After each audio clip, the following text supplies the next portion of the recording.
It's my pleasure to talk about this report, Science Literacy, Concepts, Contexts, and Consequences. It was a report produced, as these National Academy reports are, by a committee. The committee's work was very much facilitated by Kenny Dibner, who's fortunately with us here in the front row. So if you have tough questions, address them to her. This was the committee. I've color-coded here the members of the committee just so you get a sense of the range of skills and domains of expertise. The red ones up there are folks who've done work operationalizing and assessing what is thought of as science literacy using questionnaires. Brossard and Weiss-Feinstein work on science communication. The green names are people who've worked in science education more directly, and the orange names are people who've worked in health literacy. The report takes science literacy and health literacy as closely related constructs and didn't try to distinguish between them. The black names, well, I was just there as the chair, and the criterion for being a chair in a committee like this is pretty much that you don't know anything about it, and so you're willing to agree. The study had two major foci.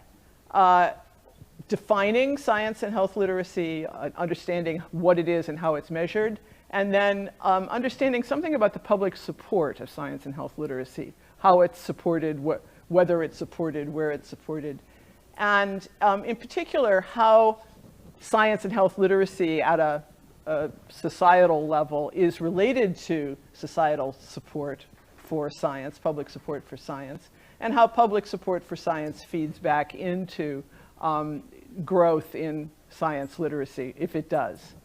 The study was launched, I would say, with the slightly naive presupposition that if you have more science literacy, you love science more. And one of the things we learned was that that is actually not true, that science, understanding science, knowing science is only one of many factors that leads into support for funding science and doing science and relying on science. Science literacy is traditionally defined basically as knowledge about science using questionnaires that ask things like, what's bigger, a molecule or an atom? Or would you use an antibiotic to cure a viral infection? And also incorporated in those instruments is some attention to knowledge of scientific process. What's a hypothesis? What's the difference between correlation and causation? These measures are typically utilized with well-defined, stratified samples of individuals, and then the results aggregated to a national level. Understanding scientific practices and understanding science as a social process is not, I think, most of us, including the people who do that sort of work, would argue not sufficiently attended to in those operationalizations of science literacy. Health literacy is traditionally been more connected to behavior. It's been defined in a way that's much more embedded in practice than science literacy, less abstract. Health literacy is the target of people who want to improve health by improving health literacy, by making sure that people know what medical personnel mean when they say cut down your calorie intake or reduce your glycemic index and things like that. So health literacy has always been much more embedded in the realities of trying to communicate effectively between practitioners and the clientele. And thus it has been viewed traditionally much more at a systemic level than science literacy. The medical professions have taken responsibility, I would say, for health literacy as a product of the entire profession. So if somebody walks into the hospital with a kidney problem and doesn't know that he or she should go to the unit called nephrology, is that the patient's fault or is that the hospital's fault? The medical profession has agreed that that's probably the hospital's fault, and they should change the name of the unit. Right? Public support of science is, in fact, generally quite strong. It's, as I said, only modestly related to scientific knowledge, but nonetheless, it's very highly variable as a function of specific topic. I think we'll hear more about that. But as we've seen in these recent marches, there's a lot of public support for science. And in fact, a report that just came out in Science magazine suggests that something close to 25% of the participants in these marches were not themselves scientists. So this isn't all self-interest to go out and march in support of science. People who think science is useful in improving the world. Here are a little bit of data suggesting the green bars indicate confidence in these institutions, that the American public has high levels of confidence in the military, but the scientific community comes in second there, suggesting we're not in a crisis of confidence around science. But one of the challenges is this definition of scientific literacy as something that's entirely rational, in which you go from evidence to conclusions to action, and whether we need to reconstruct our ideas about scientific literacy to make them more amplified and incorporate other processes. So the current view of science and health literacy is very individual-centered. It ignores pretty much the systemic effects that are there for health, but also probably for science literacy. It ignores the existence of the system level. It downplays societal disparities in literacy, which are reflected in science and health literacy. And it leads to aggregated approaches rather than structural analysis at the societal level of the distribution of science literacy resources among the population. Here's just one little bit of evidence about social disparities in access. Folks on the left with less than a high school education show significantly lower scores on measures of health literacy, which are to some extent also measures of science literacy. And the bars on the right reflect the distribution for folks who have more than a high school education.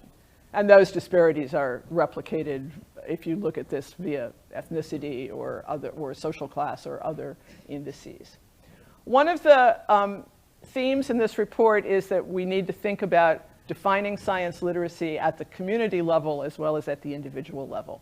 That there is a phenomenon which is increasingly being documented and analyzed, that science can exist in a distributed way within members of a community. That communities can use and contribute to science, and this doesn't depend on the existence of individual experts in the community. It depends on the existence of communication processes within the community that enable different people with different domains of expertise to collectively develop knowledge and do that in ways that transcend the levels of skill of individuals.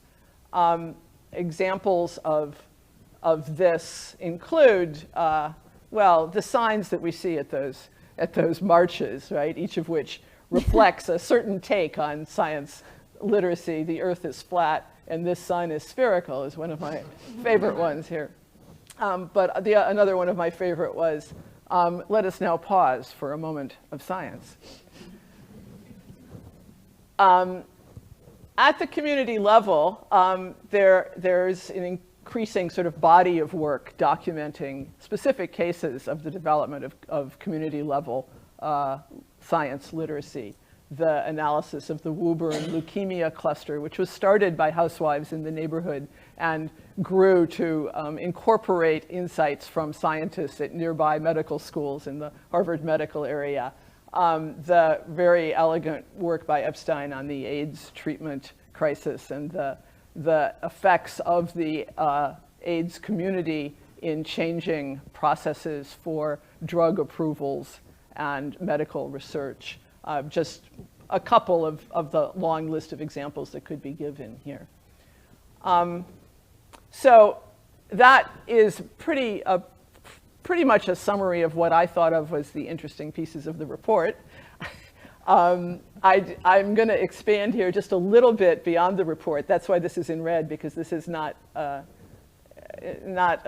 approved expansion, and Kenny is sitting right there. But we didn't have the time or the expertise really to go deep into science education in this report, and yet science education is clearly a very important contributor to and consequence of science literacy and public support for science. And I think there are a lot of domains for future exploration, including how the goals articulated in the next generation science standards converge with the definitions and the processes that we described in this report, because the next generation science standards, of course, do focus much more on understanding the process of science, understanding science as a social phenomenon, and not just getting the answers right. And then questions about public science, about science museums and science cafes and science fairs, and how those various activities do or don't have an impact on participation in and benefits from opportunities for learning about science. I think all of these efforts would be convergent with our revised conceptualization of science and health literacy as process-oriented and socially embedded, and clearly there's a lot of work left to be done. Thank you.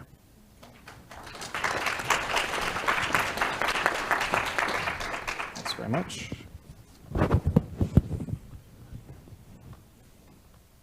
All right. So I have 10 to 12 minutes to talk about a 178-page report. So I'm going to just try and talk as fast as I possibly. No. So I'm here to talk about communicating science effectively, and there's an important subtitle here, which is a research agenda. Why were we tasked to do this report? Well, when we began this more than a year ago, we said society's need for science communication has never been greater. 100 days in, we perhaps even greater than we thought. Science is embedded in every issue of modern life. We know that. We also know that effective science communication is both a complex enterprise and something you have to learn. It doesn't necessarily come to you by the grace of God. And that's especially the case when the science that we're talking about is involved with controversial issues. Our charge, and each of these committees is given a specific charge, our charge was essentially boiled down to what can you tell us about what we currently know about effective science communication? And then secondly, what additional research could we do that might make us more effective? Again, particularly in cases when the issues are contentious. So what do we know? What do we don't know? What is it that we don't know that would make us more effective?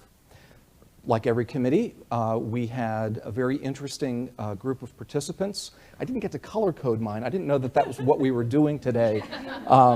But a group of social scientists. I'm actually an experimental psychologist by training, but there are folks from sociology and communications and others here from health literacy who help to inform from the various disciplines working on science communication what it is that we know and what it is that we need to know. Our sponsors, thank you to our sponsors, the Borough's Welcome Fund, Climate Central via the Rita Allen Foundation, the Gordon and Betty Moore Foundation, the David and Lucille Packard Foundation, and the Hewlett Foundation were all funders of this particular report. So now we get to the fun part. Alan Leshner was our chair. Dietram Scheufele from the University of Wisconsin at Madison was the co-chair. And this is their statement, which I think is gloriously understated, which is communicating about science effectively with public audiences turns out to be more difficult than it might at first appear. I think we can agree with that. Like being president, apparently, yes. So there are a number of key points that I want to underscore in my 10 minutes. we begin the book by essentially acknowledging that people communicate about science for a lot of different reasons. There is no single audience for science communication, and there is no single science communicator. There is no single body that communicates science. We'll talk about that in a second. The societal issues that surround science communication, particularly around controversial issues, really varies considerably. We took a social ecological approach, a systems approach to looking at these particular issues. And essentially what we concluded is because of all of these differences, we really need to have strategies that are adapted to these particular circumstances. Now, one of the things that we actually argued a fair amount over in this committee is what are the goals of science communication? There isn't a single goal, there are really several goals, and they include things like sharing and finding the excitement of science. Science is cool, and we want people to know that, right? To increase appreciation for science so that people understand the value of science, are willing to support science, they're excited about particular findings. But really, one of the things that we spend most of our time doing in terms of science communication is trying to increase knowledge and understanding of the science of a particular issue or in a particular domain. We also spend a fair amount of time using science to try to influence people's opinions, behaviors, and policy preferences. And then finally, we talked about the real need to engage with public audiences. One of the reasons to engage in science communication is to have conversations with the public about issues that impact all of our lives so that we can gain important perspectives from the public for whom we do science, right? Now, given that those 5 broad areas, I want to talk about 2 in particular, right? We spent a lot of time talking about increasing knowledge, helping people understand the facts, particularly related to specific issues. We also spent a fair amount of time talking about trying to influence people's opinions, using science to say, look, this is what's happening and this is what we need to do. What I want to point out is that those are not the same goals, and they require different strategies, right? Education is not persuasion. Knowing the facts does not necessarily lead to changes in opinions, in attitudes, or behaviors. And both of our reports, I think, make that point rather strongly. All right? This education leads to persuasion is the deficit model. We'll talk about that in a second. I think that the deficit model is this idea that education leads to persuasion is particularly rampant among those of us who are scientists. After all, the scientific method is essentially based on, I'm going to show you my assumptions, I'm going to talk about my method, I'm going to show you my results, I'm going to come to a particular conclusion. If we disagree about the conclusion, we'll re-examine the assumptions and so forth. That's not the way that we make decisions in the rest of our lives. So education is not persuasion. Okay? No, the thing was just going the other way. Apparently it's stuck on education is not persuasion. I liked that. Right. The most important. All right. So the most important fact. so one of the things that we say very strongly in the report is that we need to go beyond this deficit model, right? We have this onslaught of what I refer to as virtually disseminated nonsense. Unfortunately, that phrase did not make it into the report, but I tried. We know that communicating facts is important, but people engage in what's referred to as motivated reasoning. We tend to look for information that's consistent with what we already believe. We will ignore information that does not agree with what we already believe. And more maddeningly, we will twist information which is inconsistent with what we already believe in ways that are consistent with the things that we already believe. And we do that so that we can be sort of cognitive misers and not have to change our minds. So we engage in motivated reasoning. We also know from the science of science communication that people resist and resent being told that they are wrong, right? That is particularly true of my dean. I'm sure he's not watching today. No one wants to be told or have implied to them that because they don't know the facts that they are idiots. And we spend a lot of time, some of us spend a fair amount of time, trying to convince people that what we know is true by yelling at them or essentially saying, no, you're wrong, you're wrong, you're wrong, here are the facts, here are the facts. And what we know is that people can understand the facts and make different decisions, right? So we make a point of saying in the book that it's important not just to help people understand the facts, but to also understand what their perspectives are. What are our shared values and concerns? Can we address them, those values and concerns, also using scientific processes? So when we try to address this virally disseminated nonsense, we have to look at what does this misinformation represent? What values and beliefs does this misrepresent? And we have to realize that simply correcting the misinformation doesn't necessarily address those particular beliefs and values. So science communication is not just about explaining the facts better, it's understanding what it is that people want to know, why they want to know it, and how to get that information to them. We also recognize that there are a diversity of communicators and audiences. Scientists are not the only people who talk about science. There are many, many other translators and disseminators of science, ranging from organizations to individuals. Those organizations and individuals are also audiences for the other actors on this particular list. So, amateur science communicators, for example, can do wonderful jobs in communicating about science. It's not just scientists or professional science communicators who have the job of communicating science. This thing does not want to work. There we go. All right. So one of the things that one of the things I want to underline in this report, because I wrote it, is the committee believes that while scientists have a duty to speak about their work, they have an equal duty to listen. Science communication is not simply one way, it is a conversation when it works best. So engaging the public is an important part of science communication. Now, having said all of that, and hopefully you will download and read the report, we want you to engage. We want the science community to engage in science communication. We think that both science communicators and the public benefit for that, with that kind of engagement.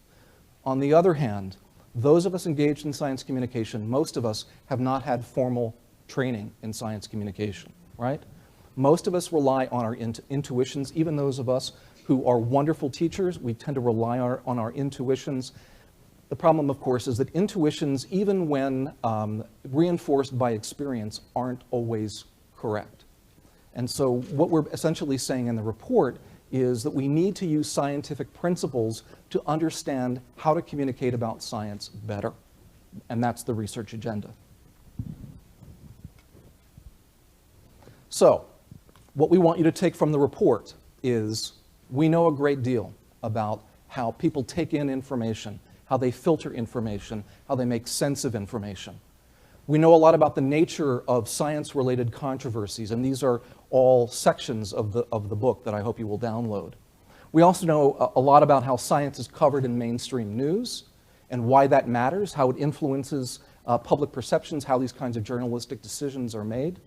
We know that social media is dramatically changing this landscape, and we're beginning to understand some of those changes, although a fair amount of the research agenda that we talk about really is focused on, so what do we need to do now that social media is really changing things. So things about preference-based effects, contextualized news, the widening gap, widening knowledge gaps, echo chambers, these kinds of things. So while we know a lot, we don't know everything, and that's where the subtitle comes in. So what we were really tasked to do is to come up with a list of things that we thought would strengthen the research enterprise around science communication. And one of the things that we talk about is that we really need to take a much more systems-based approach to understanding the science of science communication. Much of the science communication research that's out there are one-off studies on particular topics, GMOs or climate change, with particular audiences, at particular times in particular countries. We know that this is a complex process. We know that there are many, many things involved, but we're not really digesting this in any kind of systematic way, and we need to do a better job of that. Thank you. Categories of research needs. So one of the things that we need to do is a better job of evaluating what works. And we talk about a number of methodologies, a number of different kinds of studies that we need to do that, ranging from things like randomized controlled field experiments to assess the impact of particular science communication efforts. We need experiments, we need controlled experiments that simulate real-world communication environments, not simply working with Psych 101 students. We need an analysis of large data sets, which are now becoming available, looking at who's sharing what on social media, for example. And we need to aggregate and share data and ideas across disciplines. One of the interesting things about putting this report together is looking at the literature and finding important literature that bears on this issue of effective science communication across dozens of disciplines, I mean, quite literally. And we need to bring those things together, perhaps through the creation of some kind of a registry so that we can look at these things as a body of literature. Okay. Can you just hit the button, please? Thank you. And finally, we talk about the importance of connecting researchers and practitioners. We really need to have partnerships between people who are in the field doing science communication and the research community. I have the pleasure of working at a land-grant institution. I work with extension agents. They are important sources of information to me to study how people think about agricultural issues, for example, or food-based issues. We need more interdisciplinary work and dialogue. We need to recruit researchers from the sympathetic disciplines. And we need to finally develop policy mechanisms that allow us to engage in hands-on research or just-in-time research when things like Zika virus come up. We need the ability to get into the field, to understand people's starting points, to understand what it is that they know, what it is that they don't know, what it is that they want to know, what it is that they need to know, so that we can engage in effective science communication. And with that, I thank you. This is my address if you'd like to complain, and this is the address if you would like to download the report, and I hope you do. Thank you. Can I say one thing?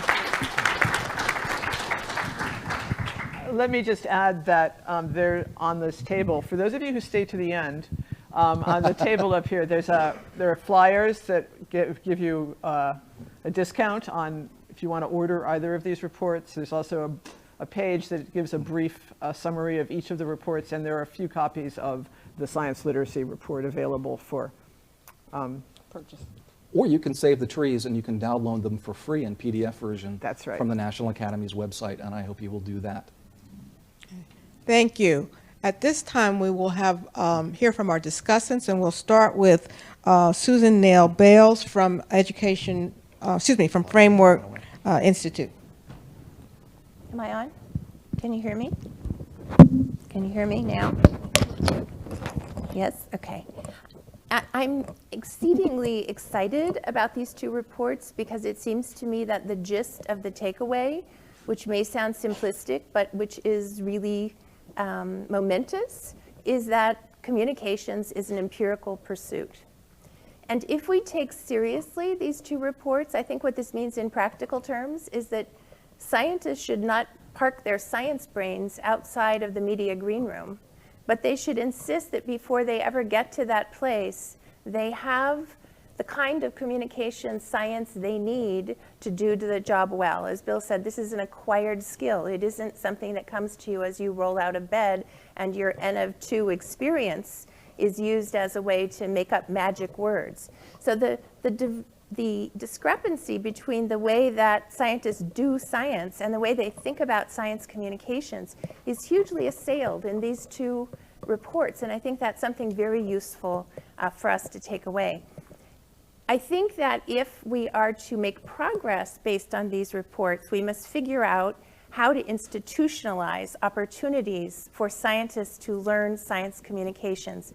And I don't mean in a simply one-way educational way, but in a partnership, what we call the two science approach. So I represent a nonprofit think tank. We are a multidisciplinary, multi-method group, the Frameworks Institute, and we work across issues We're about 18 years old, and we have about 500,000 research participants in our database. When I look at the effectiveness of what we have done over time in helping scientists communicate better, it comes down to those places where we have had a fertile collaboration over time with scientists, where we have worked back and forth together, and I'll talk about this in a second. I want to start with a cautionary tale that we as a nation have been at this momentous place before. In 1939, the Rockefeller Foundation commissioned a group of very prominent social scientists to come together as the Rockefeller Roundtable, and they issued a stellar report that had a research agenda, and that ended up, as one scholar said, with a field that constituted a little more in common than a label, a loose assemblage of sociology, psychology, and political science. So it shouldn't allow us 80 years to have to put Humpty Dumpty back together again. And I think unless we figure out ways to institutionalize access for scientists to science communications, we will be back in this same place again. A two-science approach, the way that we look at the challenge, is one in which the effective communication of the science of climate change or early child development or childhood poverty is pursued in partnership with a group of communications researchers. And we work over time together. The example that is perhaps the most prominent in our work is the work with the National Scientific Council on the Developing Child at Harvard, where we have worked now for over 15 years, embedded with a group of neuroscientists and developmental psychologists and to some extent economists, trying to translate this complex body of work for the public.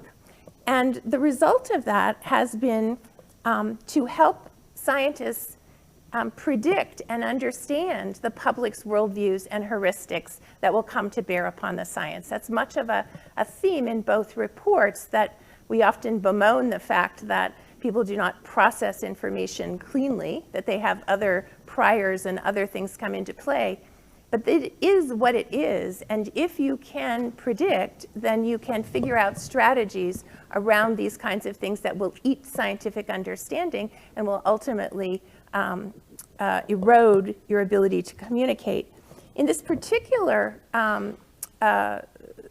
process with these scientists, we have been able to identify explanatory metaphors for the kinds of science mechanisms that they wanted to communicate, whether that was toxic stress or brain architecture or the serve and return of mutually contingent reciprocity.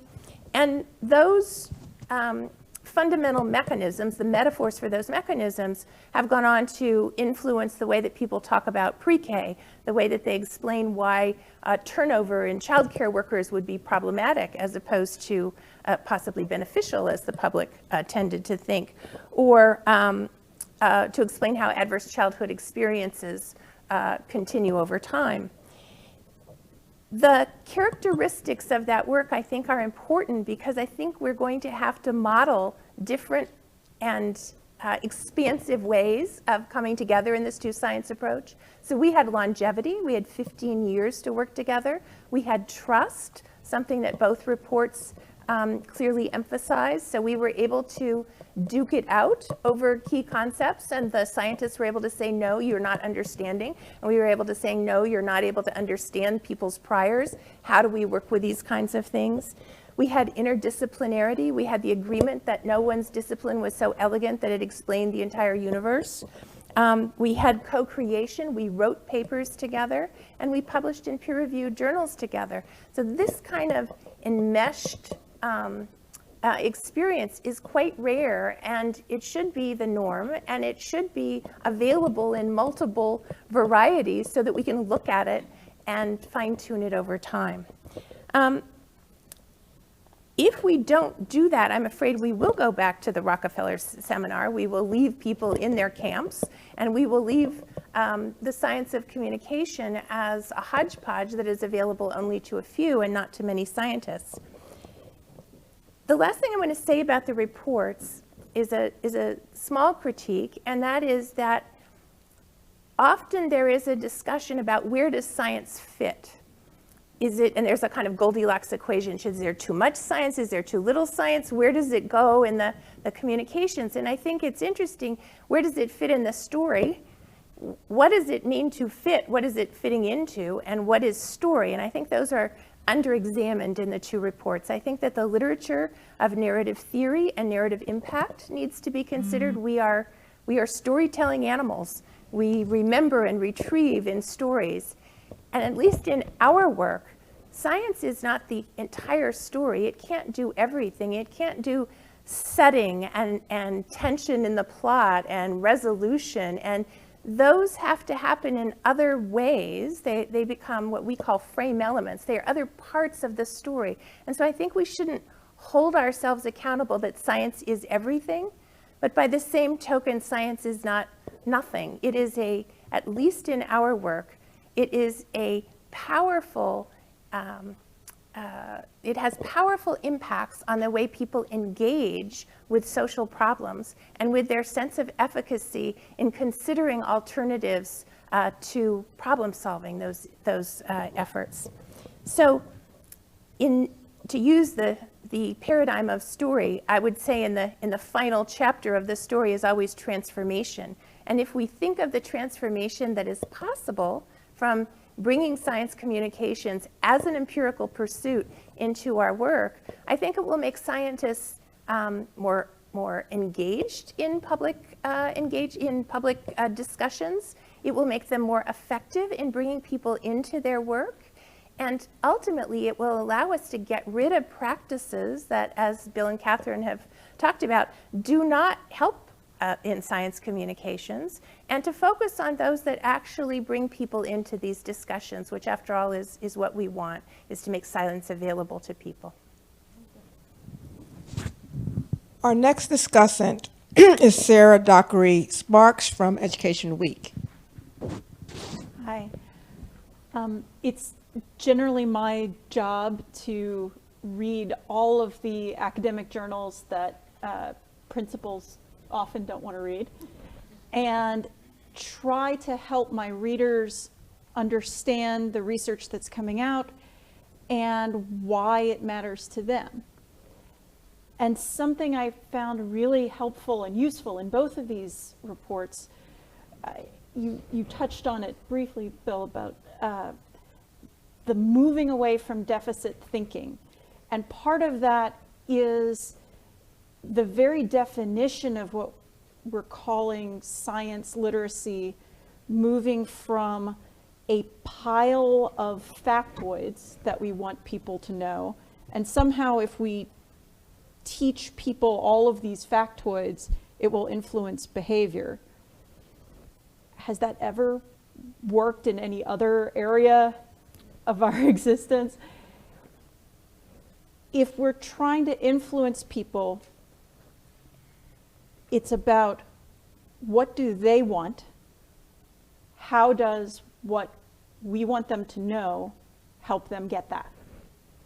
When I'm looking at research and trying to figure out what to write about, there are two really basic questions.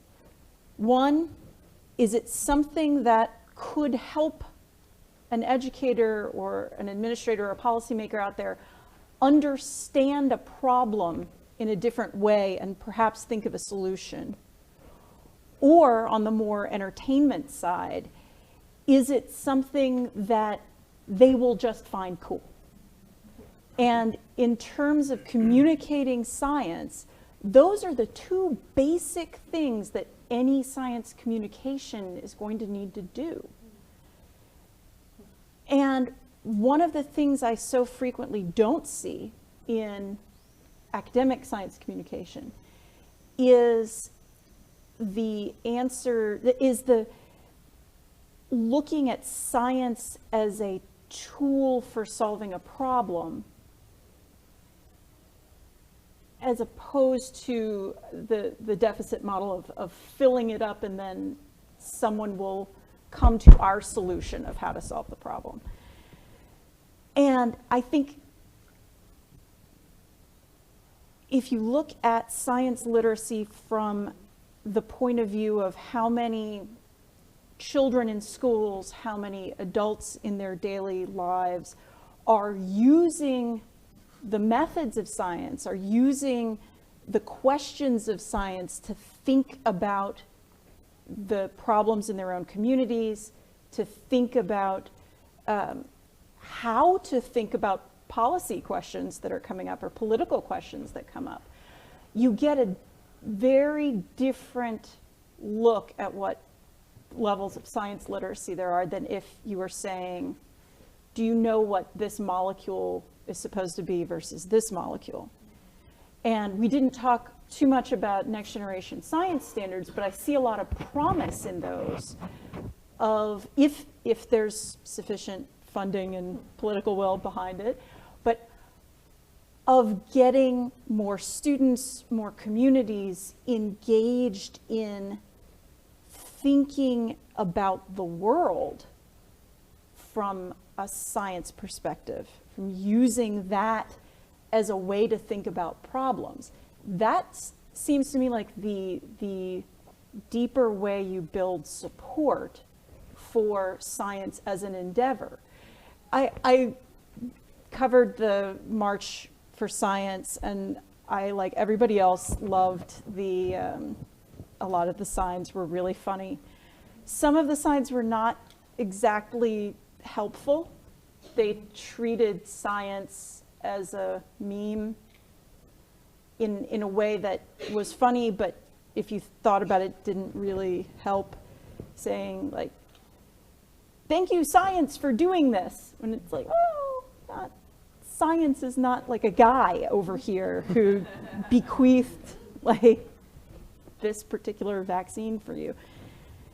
And I think that also puts it into opposition with whatever else somebody wants, whatever other worldview somebody wants to think about. I thought it was really interesting that the month that these reports came out, there was a study out of Nature Human Biology, which I think got a decent amount of press, so you might have seen it already. They used Amazon and BarnesandNoble.com's analytics, where they can pair what you've bought before to what you might enjoy later. And they found that people who they looked at political books, and then they looked at science books. And people who tended to buy political books that had a conservative lean, and people who tended to buy liberal books for politics, they both bought science books, but they bought different science books. Conservative readers tended to prefer applied science, criminology, medicine, while left-leaning readers tended to get books that were science for science sake, like zoology or abstract physics. That's an interesting thing to think about. It makes you wonder, what is the Venn diagram of engagement, and what do we want from people when we are engaging them in science? I think that, I know from writing about research on a regular basis, if I start writing about something that's controversial, heaven help me on the vaccine front, I will guarantee you every time there will be comments in the comment section that the person outright says, I didn't read the article because you're an idiot, and then goes off onto a realm. I think trying to enforce even understanding of knowledge of facts before people are engaged in thinking in a scientific way can make it easier for people to end up shutting down before you actually get into a good conversation with them about how to, maybe these bits of evidence might be stronger than these bits of evidence, and can we consider that? Well, if they don't care about how much evidence is on one side or the other, that isn't really going to get you anywhere. So I found a lot of good thinking in these reports.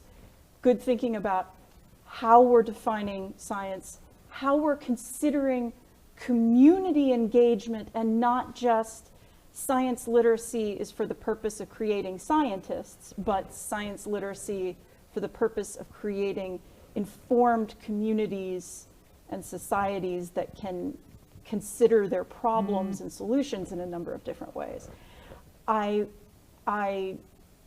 hope that this will be the start of the engagement from the science community in how to move this forward, because I guarantee you that 99% of people outside of this room are not going to download and read, but they will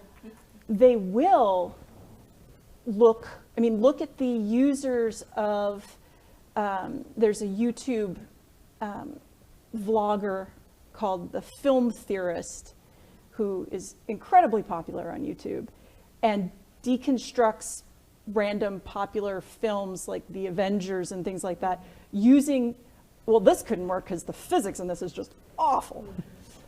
If you dig through what's in, or SciShow, which is another thing on YouTube that goes into little bite-sized educational practices. If you look at how people are engaging in science, at least in social media and online, there can be some very good options for getting people to think about things through interesting quirks, as well as through, here's a community problem that we can solve using this. And I think that might be a good next step. Thank you.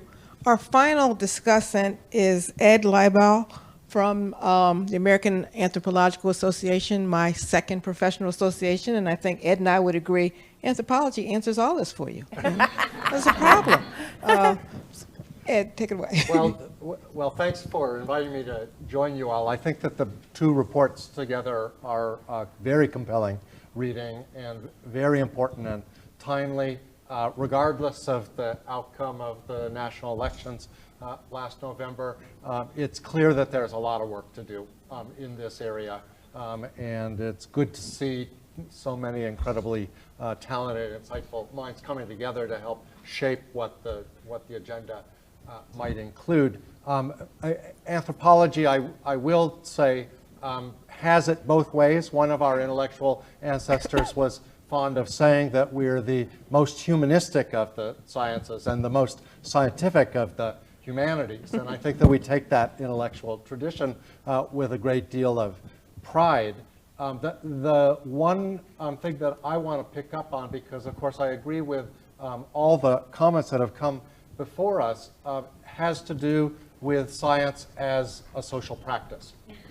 Socially situated, scientists are human beings with intersectional personal identities, with institutional affiliations that are positioned in the social and cultural landscape, and this is an inescapable fact of the process and outcomes of science, let alone how the results of scientific research are communicated to narrow and general audiences. And I think that one of the things in particular that I was asked to comment on is a project that our association has been involved in now for almost 15 years.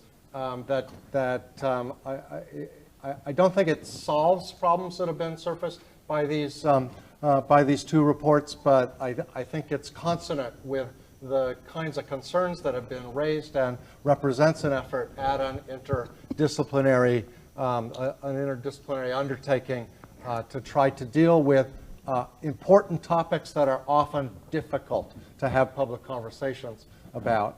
We have created, with the help of the Informal Science Education Division of the National Science Foundation, generous support from the Ford Foundation, and as well a traveling museum exhibition on race. It's called Race, Are We So Different? And it has, in addition to the exhibition, 2 books that have been produced, one about teaching about race, and the other that is essentially the catalog raisonné about the exhibition itself that recounts a good deal of the history of scientific research onto race. And I think for me, one of the things that just popped out of the report on science literacy in particular is this business about the relationship between knowledge and action. And the fact that if you just give people more better information, they will act in more smarter ways is simply not the case. And I think that one of the reasons for this is because of the social practice of science.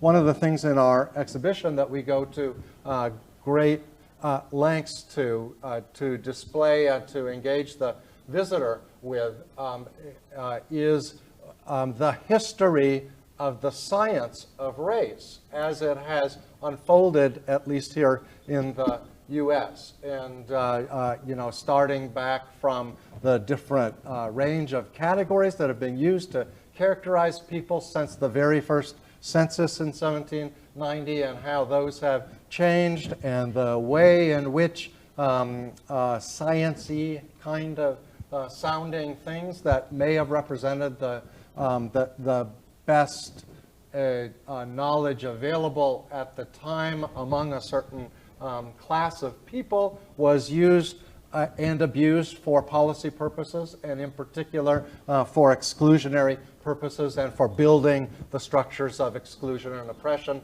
the legacy of which we still contend with today.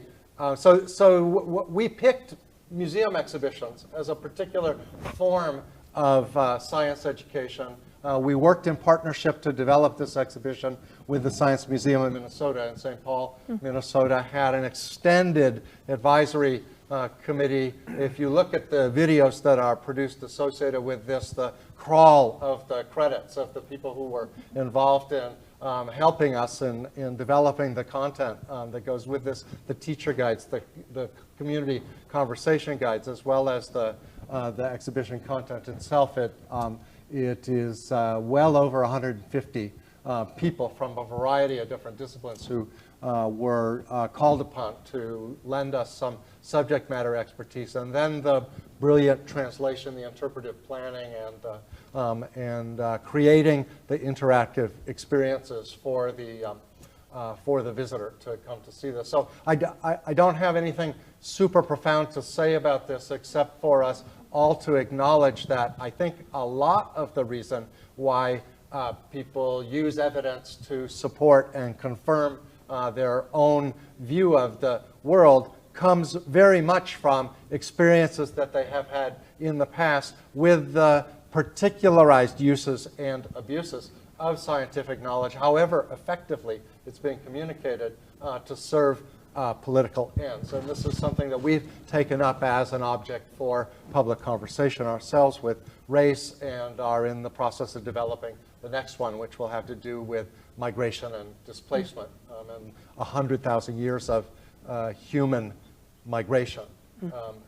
Helpfully, we think that by taking the long and comparative view of circumstances that we face in context today, that we're able to enrich their meaning rather than to truncate it. So I'll stop there because I'm sure there are lots of other things. Thank you.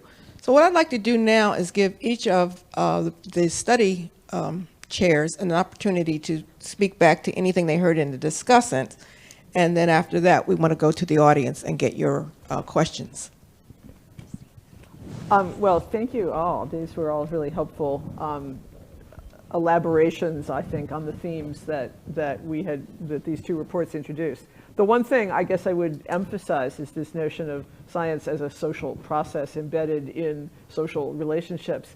It is so different from the way science is ever taught in U.S. schools. And if kids could have the experience of science as a social process focused on authentic discovery processes, or authentic questions, then I think the big chunk of what we worry about as the absence of science literacy in the citizenship would be resolved. So thank you very, very much for your insightful comments. I agree. I think that the two reports actually form a really nice and interesting package, and both are worth certainly reading. I think I just... If not writing. If not, well, they're a lot easier to read than they were to write. So I think we should go to questions. Thank you. Let's start right here. Can you stand, because we're actually live streaming. My name is Ladson-Billings. I'm from the Dockery in science education and science communication, so it's a great pleasure reading both of the reports.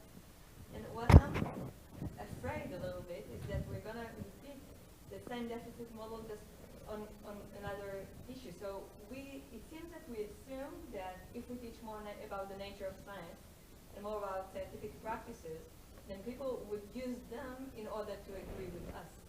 So people would use them and get to the same conclusions that we get to the scientific consensus.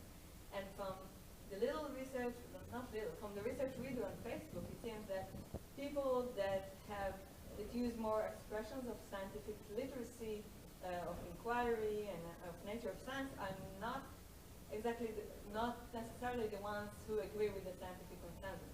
So you can use motivated reasoning, you can use what you know about inquiry and what you know about practices and what you know about science as a social endeavor in order to promote anti-scientific consensus. I just wonder how you see that. I agree with you. So one of the things that we say in the report is we should be careful about what we use as our measure of success, and that we sometimes make the mistake of saying, well, we've tried to help the public understand these particular facts, but people are not behaving in concert with the way we think that they should behave based on those facts, and therefore we have failed. And that if somehow we could just do communications better, science communication better, then we could actually change people's behaviors or opinions or attitudes. And you know, there's good evidence to suggest that people can understand the science, do understand the science perfectly well, and then go on and do something completely opposite of what the facts would suggest. Is that a problem with communication? Is that a communication with understanding? Or should we understand science communication as only part of the way that people actually make up their minds about things which are important? In the same way, people who have particular opinions or attitudes or want people to behave in particular ways can also use alternative facts and, you know, can use persuasive arguments in the same way. They can use the same same skill sets that we use for science communication for evil, basically. So how do you measure success? How do I measure success? Personally, this is not the National Academy of Sciences speaking. Personally, I think that I'm successful if I can understand what it is that the audience wants to know about the science related to this particular issue. And if I can measure, so I would measure my success in helping them know what it is that they want to know. Yes, ma'am, right here. I really appreciate this panel. I work at the intersection of, basic research and applied science. I've done basic research my whole life, and now run an autism center that deals with families and resources, both bilingual, Spanish and English. And I sort of take a little bit of issue, or want to provide a different perspective, that if you're speaking to an audience and you're talking about persuading people, I think you're already preaching to the choir. We aren't the people that need to be convinced of these arguments. And many of you alluded to vaccine, and maybe I'm being ego-centered, but I'm interpreting that as the MMR vaccine controversy, or maybe the Zika controversy. But that is one of the perfect examples of education doesn't equal persuasion. So I wanted to throw out there this sort of social biological behavioral view that one reason Paul Offit, wrote several books about trying to put science out there instead of emotion with regard to the MMR vaccine. One reason scientists were so unsuccessful is because it wasn't about facts, it was about emotion. Right. And so often, we as scientists forget that our audience has an emotional investment in something and not a scientific investment. And I didn't hear anything here. I will download these reports and look for it, but I think that we need to keep that in mind when we're disseminating science. Now I'm thinking about areas I don't work in, but when you intersect with religion and other things that have to do with emotional well-being, our typical frameworks, scientific frameworks, will not be effective. So I wanted to mention that, and my question was, have any of you heard of or watched Ready, Jet, Go? Yes. Yes. Because you hadn't mentioned the power of the media. I raised my kids under the Hollywood sign, so I'm sorry I have to always bring this up. But the power of the media has not been measured, and that Ready, Jet, Go is a new TV show. I guess the best analogy is Sesame Street for science, and it's starting with kids as young as 2, and reaching across sort of the social and ethnic barriers in this country to try to raise a generation of kids who are more sensitive to and attuned to and want to invest in science. Let me just respond to your first set of comments about emotions. I think in some sense, calling it emotions undervalues the elements that need to be put on the table in addition to facts. It's really values in many cases, right? It's not that I can't appreciate the facts that scientists present to me about evolution, but I have a value that's more important than those facts or that story, and it's a value of belief in something else, right? So, and I think we don't want to be in a position where we are pitching scientific explanations against deep values. We need to figure out how to not make that a battle to the death. I think that's a good point. It's values and it is emotions when we're talking about having a child with autism. Oh, absolutely. Sure. That almost supersedes your Right. values. But I need an explanation, right? Right. the values fit on. Can I just add to that? I think it's important to recognize that we come into a conversation that is culturally situated.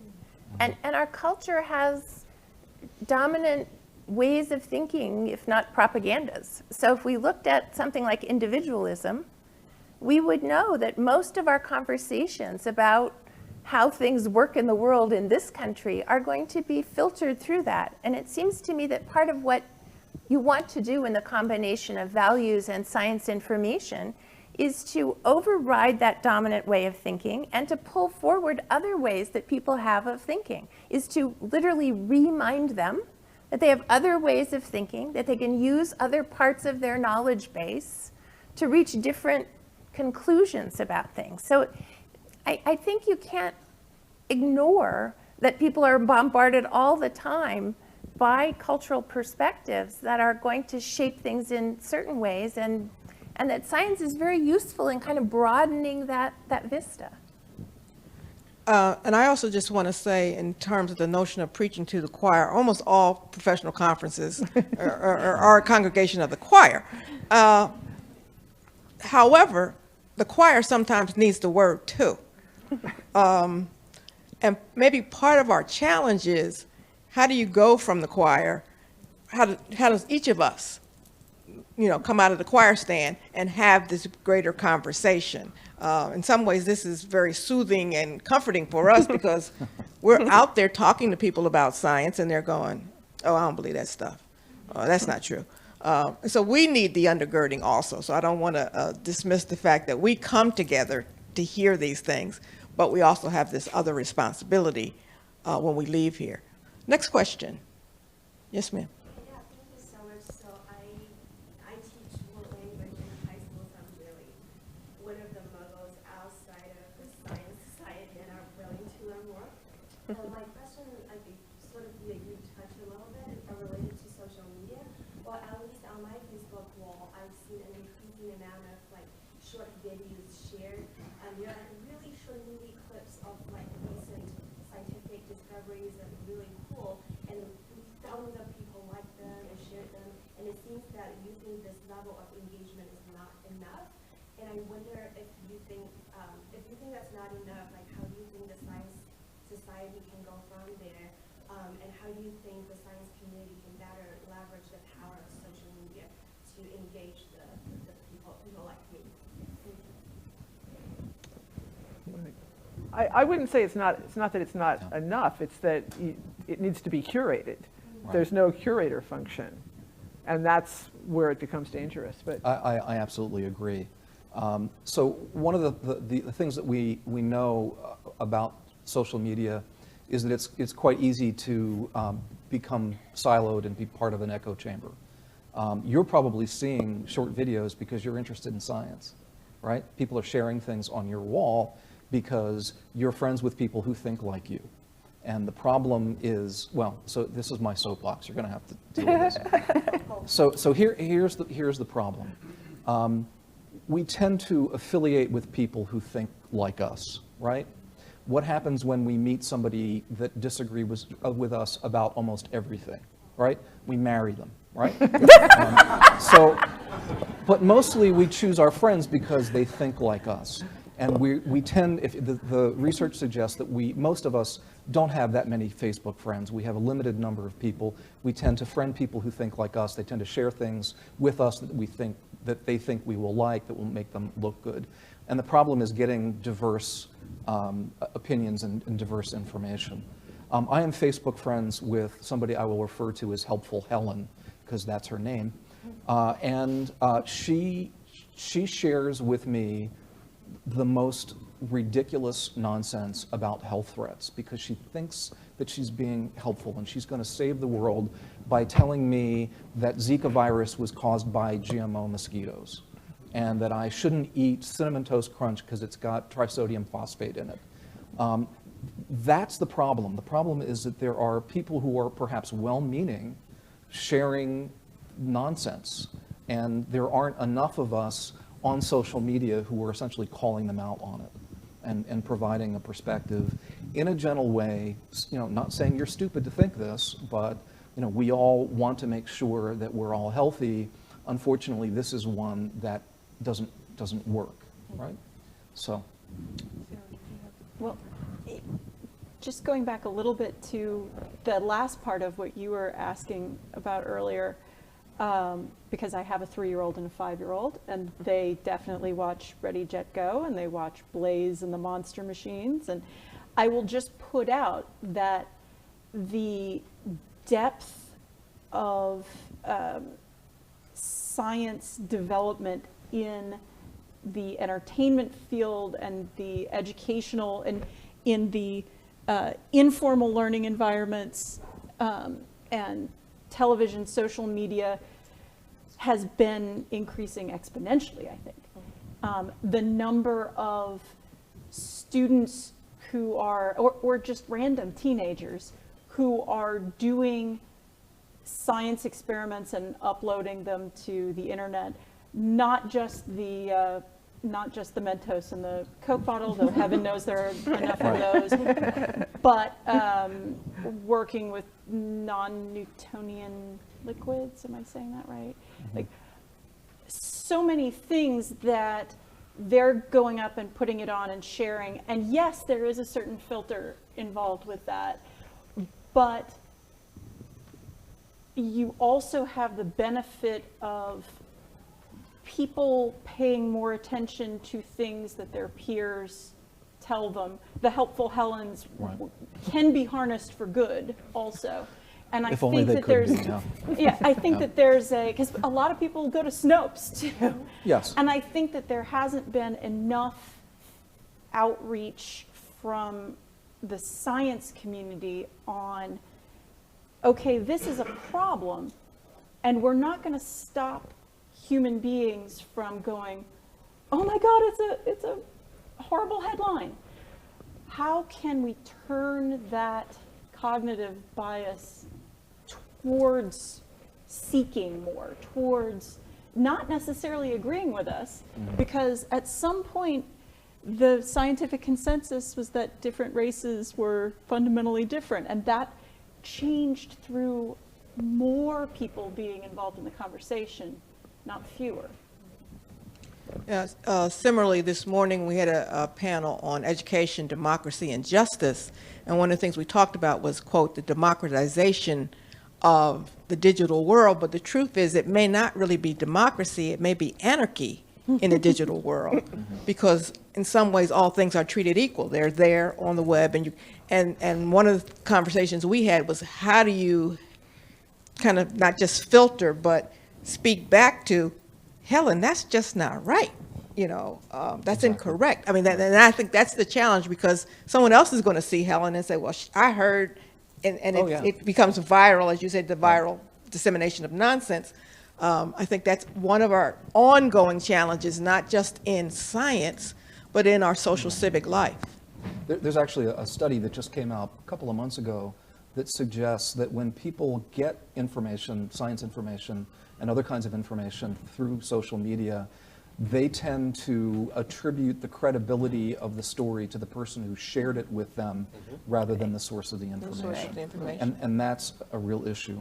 I also want to pick up on this issue. So one of the things that we did not spend a lot of time talking about in the report actually is market segmentation.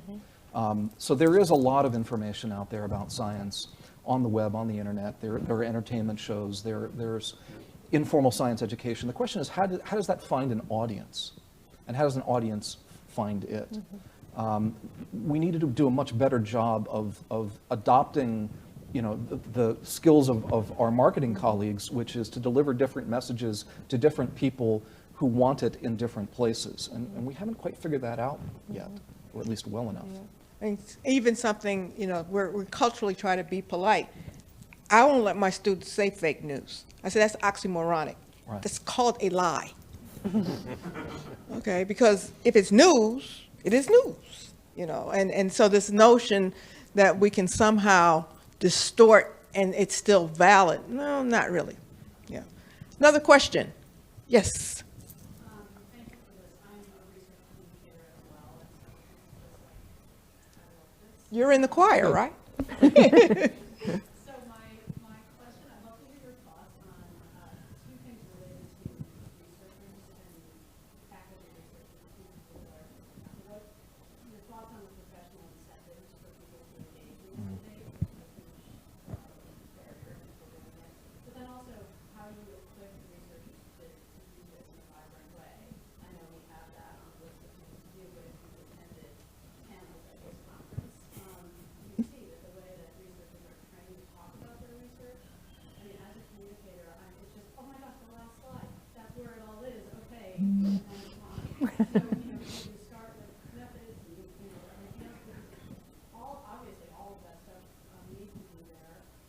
But I find that often that's the only way that researchers know how to talk about their work. So what can be done both to build it in professionally and to train? And I don't use, I work at a university, so I sort of work with people with that sort of research and practice thing for faculty that I work with. But I don't know that every university is doing that work for its faculty members. I will say that we have found that there's a role for the scholarly and professional societies for not just embracing, but providing some scaffolding to support alternative forms of scholarly communication. It obviously is not our place to tell university promotion and tenure committees what criteria to use to apply that, but just like with AERA, in our association, there is a very active and growing practitioner community of people who are employed beyond the academy, and if nothing else, there's a kind of a professional rivalry that has emerged that I think has been to everybody's productive benefit, because the people who, put the bottom line first and then explain how they got there are the ones that are able to gain their attention. And so just as a matter of style, of presentation style, we feel that this is something that our association needs to get more fully invested in. I know in interviewing researchers, over time I've realized that the things to ask are, so why did you get interested in doing this study? It's amazing how many of them sort of vapor lock and go, I'm not, you are interested in your study, right? What, did anything surprise you? And getting them to sort of think, in journalism school, it was the Hey Mabel moment, and it would be great for researchers to understand the Hey Mabel. If you were leaning across your kitchen table telling your grandma or telling your spouse, oh, hey, did you know X? Being able to do that, being able to know, here's why I'm doing this. It took me 8 months of my life just in data analysis. Why? And it's so easy after a 5-year grant or longer, where you have been doing zebrafish at 3 in the morning, to forget why. And that it's okay if it's an incremental thing and not to go beyond what you found. Go ahead. Sorry. We train scientists and social scientists all the time to address the public, but I think success is based on the way they norm as a group. And so it really is that iterative challenge of a scientist going out and saying, I use the serve and return metaphor, and the whole place started using it as the anchor to talk about reciprocity. And I've never had that experience before. And they share that. And then somebody that's in the group that has never really felt real comfortable in changing the way that they communicate begins to become more experimental. And I think over time, so I can work with a group. I just did a couple weeks ago, and I can tell the people that have come out of the long-standing organizations that we've worked with, and the way they will instantly say, okay, what are we up against? What is it that people believe initially? What are their priors? What do you know are the mediating variables? Show me the data that shows the effectiveness of certain things. Okay, now what's the story arc that I'm supposed to pour this into? And I can work with somebody like that because they have a logical model for science communications that involves research and that they will pull upon in an experience, in a media interview. I think we need to get more comfortable with that and to make that just part of, when you think of your going out and doing public communications, that you're anticipating your audience, you're trying to bring them in, you're trying to meet them halfway, but you understand that they will bring certain priors. So on the issue of incentives within academia, clearly right now there are not huge incentives for scientists, social scientists, to talk about their research other than in scientific conferences. Though that is shifting. There is good data out there that suggests that scientists who talk about their research using social media, for example, platforms, get cited more. And so there's a metric that goes along with that.